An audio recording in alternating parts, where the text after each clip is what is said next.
네, 저희들은 계속해서 이사야서의 말씀을 읽고 있습니다. 이사야서는 아시겠지만 1장부터 39장 그리고 40장부터 66장으로 크게 두 부분으로 구분을 할 수가 있습니다. 1장부터 39장은 남유다와 주변 국가들에 대한 심판에 대한 내용들이 등장합니다. 남유다에 대한 심판은 자신들의 백성을 심판하신다라고 하는 그러한 점에서 이스라엘 백성들에게는 굉장히 충격적인 내용이었습니다. 그러나 또한 주변 모든 국가들에 대해서 하나님께서 심판하신다라는 내용들과 더불어서 보면 우리 하나님은 모든 나라들의 왕 중에 왕이심, 모든 것을 창조하시고 다스리시고 역사를 주관하시는 분이시다라고 하는 메시지가 그 안에 분명하게 담겨져 있습니다. 자, 그런데 40장, 이사야서 40장부터는 39장과는 좀 다른 분위기로 시작되어집니다. 이미 바벨론 포로기를 전제로 하고 바벨론 포로기에서 회복되어져 가는 그러한 말씀에 대한 이야기가 40장 이후부터 집중적으로 등장합니다. 자, 그런데 그 회복의 중심에 중요한 한 단어가 등장하는데 여호와의 종이라고 하는 이 단어가 등장합니다. 그래서 여호와의 이 종에 대한 이 이야기가 이사야서 후반부에는 4번이나 등장하는데 오늘 그 4번의 종의 이야기 중에 오늘 읽은 본문은 2번째에 해당하는 내용입니다. 자, 그런데 오늘 우리가 읽은 이 본문의 야훼의 종이 좀 더 자신에 대한 이 이야기를 능동적으로 선포하고 있습니다. 첫 번째는 하나님이 직접 말하시는 그러한 어떤 내용이었다면 오늘 두 번째 종에 관련된 이 이야기는 이 종이 스스로 뭔가 말하는 그러한 관점에 약간 디퍼런스가 있는 내용들입니다. 자, 그런데 이 종의 이 이야기가 어떻게 시작되냐면 1절을 우리 다시 한 번만 더 읽어보도록 하겠습니다. 시작. 섬들아 내게 들으라, 먼 곳 백성들아 귀를 기울이라. 여호와께서 태에서부터 나를 부르셨고 내 어머니의 복중에서부터 내 이름을 기억하셨으며. 자, 이 여호와의 종이 스스로 이야기를 하고 있는데 여기서 여호와가 등장하는 걸 보고 나가 등장하는 것을 볼 때 분명히 이 구분이 되어지죠. 그러니까 여호와의 이 종이라고 하는 바로 이 종이 누구인지는 아직 상세하게 등장하지 않지만 내용적으로 볼 때 온 세상 하나님의 이 부르심에 대한 확실함에 대한 것을 이야기하고 있는 내용입니다. 마치 예레미야 선지자가 하나님께 부름 받는 바로 그러한 장면과도 비슷합니다. 그 하나님의 태중에서부터의 부르심, 만세부터 너희를 하나님께서 기억하시고 아셨다라고 하는 그런 어떤 다양한 표현들과도 비슷합니다. 로마서에서도 비슷한 표현이 있죠. 자, 그런데 이것을 예정론에 대한 맥락으로 이해하기보다는 이것은 그 부르심에 대한 확실함에 대한 최대치로 표현한 것이라고도 우리가 이해할 수 있습니다. 자, 그런데 2절을 보면요, 이 부르심을 받은 여호와의 종은 어떻게 준비된 종이냐, 그 내용이 좀 더 등장하는데요. 그의 입을 어떻게 만드셨다고 이야기하고 있습니까? 날카로운 칼로 만드셨다 이야기하고 있고, 갈고 닦은 화살로 하나님께서 준비시키셨다. 그래서 그 화살통에 숨겨져 있는 화살, 날카로운 화살, 갈고 닦은 화살로 만들어 놓으셨다라고 이렇게 이야기를 하고 있습니다. 자, 그런데 이 전쟁의 주체는 누구입니까? 전쟁을 하는 여호와의 종은 칼과 같이 그리고 화살과 같이 쓰임 받는 도구이다라고 하는 것을 알 수 있죠. 그런데 이것을 활용하는 주체는 여호와 하나님이라고 하는 것입니다. 그러니까 이 여호와의 종은 하나님이 칼처럼 화살처럼 부리시는 종이다라고 하는 구체적인 내용이 좀 더 등장합니다. 자, 3절에서도 다시 한번 나의 종이다라고 이야기를 하고 있는데 내 영광을 나타낼 이스라엘이다 이렇게 이야기를 하고 있습니다. 자, 그런데 이 자신이 이스라엘이라는 정체성을 가지고 있으면 그는 나라고만 표현하겠죠. 그런데 이 나와 이 이스라엘을 구분하고 있다는 점에서 볼 때 최소한 여호와의 이 종은 이스라엘은 아니다라고 하는 것을 알 수가 있죠. 자, 그런데 오늘 이 본문 안에서만 보면 정확하게 이해되지 않지만 이사야서 44장에 보면 44장, 45장에 보면 하나님이 쓰시는 도구가 하나 더 등장합니다. 하나님이 쓰시는 도구 이방 왕이었던 고레스 왕이 등장하는데 그 고레스 왕도 나의 목자다, 기름 부음 받은 나의 목자 고레스라고 하는 표현이 등장합니다. 이사야서 44장 28절에는 내 목자라고 표현하고 있고요. 45장 1절에는 그의 기름 부음을 받은 고레스에게 이르시되라고 이야기하며 그 고레스의 역할이 뭐냐? 내가 그의 오른손을 붙들고 그 앞에 열국을 항복하게 하고 왕들의 허리를 풀어 그 앞에 문을 열고 성문들이 닫히지 못하게 하리라. 이사야서 45장 1절에 이야기하고 있습니다. 그러니까 하나님께서는 어떻게 이 일들을 하실 수 있느냐? 이방의 이 왕들조차도 하나님께서는 여호와의 종으로 부리셔서 얼마든지 역사 속에서 하나님의 일을 행하시는 도구로 쓰실 수 있다라고 하는 것을 이미 44장, 45장에서 이야기해 오고 있는 그러한 맥락이라고 하는 것이죠. 여러분 다른 성경에 보면요, 신약 성경에도 너희가 외치지 않으면 돌들이 외치게 하실 수 있는 분이라고 또한 다른 성경에는 이야기를 하고 있습니다. 바벨론 포로기에서 풀려나는 그 과정 중에 우리 하나님께서는 바벨론을 깨어 부수는 페르시아의 그 왕 고레스를 하나님께서 얼마든지 사용하셔서 일하시는 분이시다라는 것을 이야기하고 있고, 오늘 우리가 읽은 이 이사야서 49장에 나오는 이 여호와의 종도 구체적으로 그 고유명사는 말하고 있지는 않지만 앞에 고레스를 사용하는 그 맥락 속에서 또 세운 하나님의 또 다른 여호와의 쓰시는 종이다라고 하는 것을 볼 수가 있습니다. 그런데 앞에도 읽었지만 날카로운 칼이다, 그리고 화살통에 숨겨진 갈고 닦은 화살이다라고 하는 표현을 볼 때 분명히 또 다른 어떤 이 이스라엘 백성들을 구철하는 데 사용되어지는 나라라든지 어떤 왕을 대표하는 듯한 맥락이라는 것을 우리는 전후 문맥을 통해서도 얼마든지 알 수가 있습니다. 여러분 우리는 이 속에서 분명하게 한 가지 분명한 메시지는 무엇이냐? 이사야서가 우리에게 주고자 하는 메시지는 무엇이냐?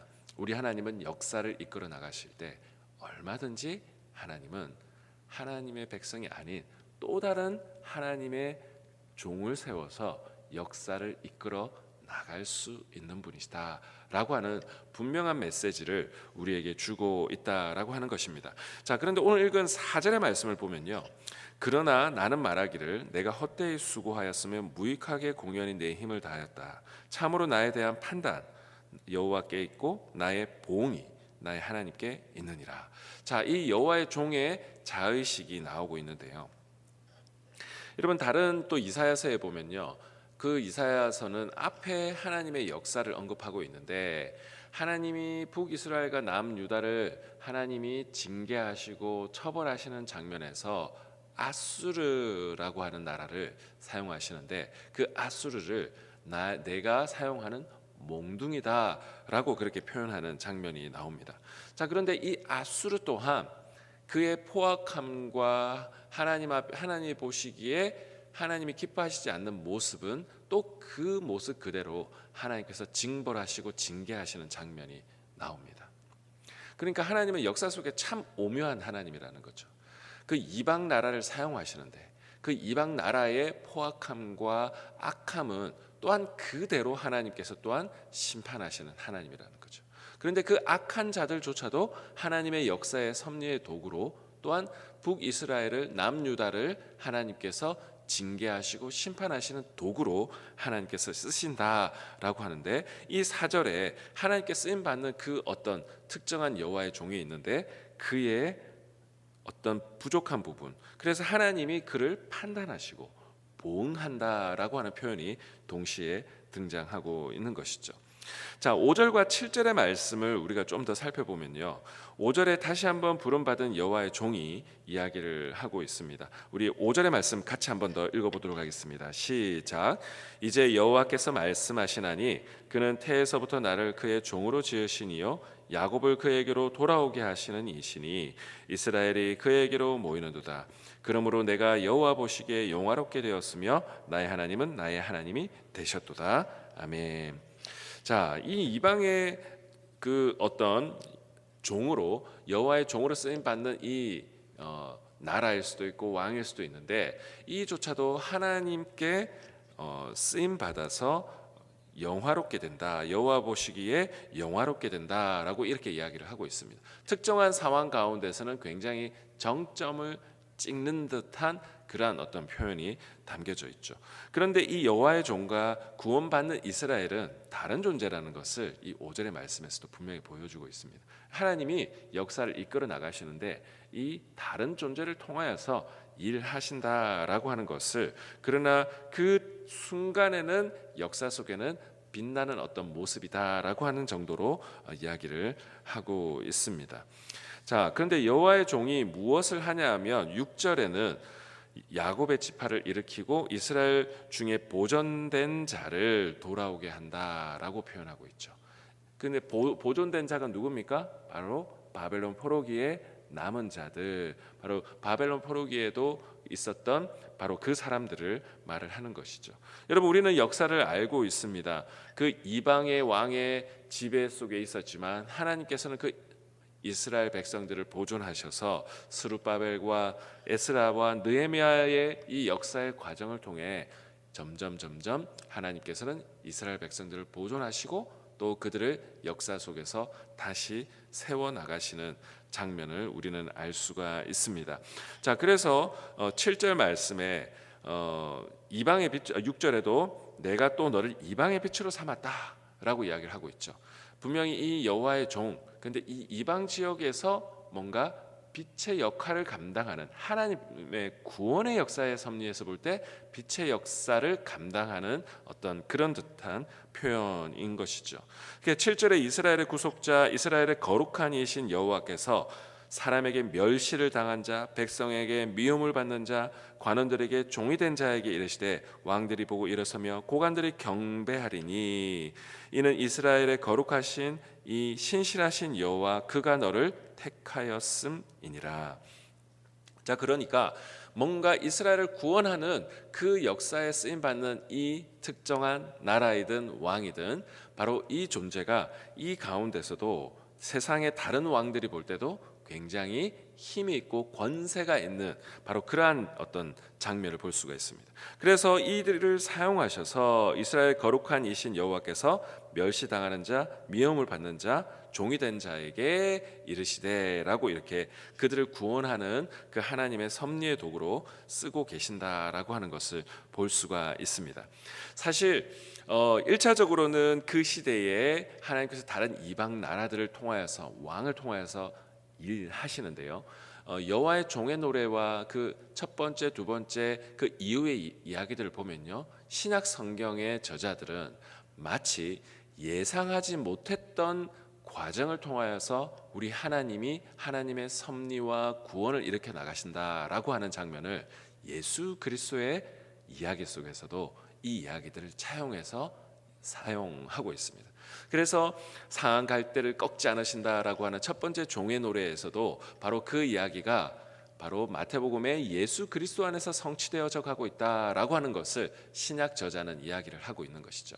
역사 속에서는 1차적으로 하나님이 이방의 왕을 통해서 일하시지만 전혀 예상하지 못했던 이방 나라를 사용하시는 그 하나님이 마치 보잘것없는 정말 건축자의 버린 돌과도 같은 바로 그 예수 그리스도를 통하여서도 얼마든지 일하실 수 있다라고 하는 점에서 예상치 못했던 방식으로 일한다라는 점에서 이 이사야서의 그 종의 노래가 바로 예수 그리스도를 이야기한다라고 하는 것을 신약 성경에 표현하고 있습니다. 말씀을 정리하도록 하겠습니다. 오늘 이 말씀을 우리는 어떻게 우리의 삶에 적용할 수 있을까요?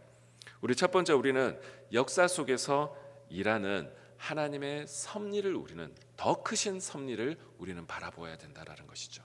우리가 예상하고 추측하는 방식 안에서만 주님을 가둬놓는 것이 아니라, 여러분, 얼마나 충격적인 메시지입니까?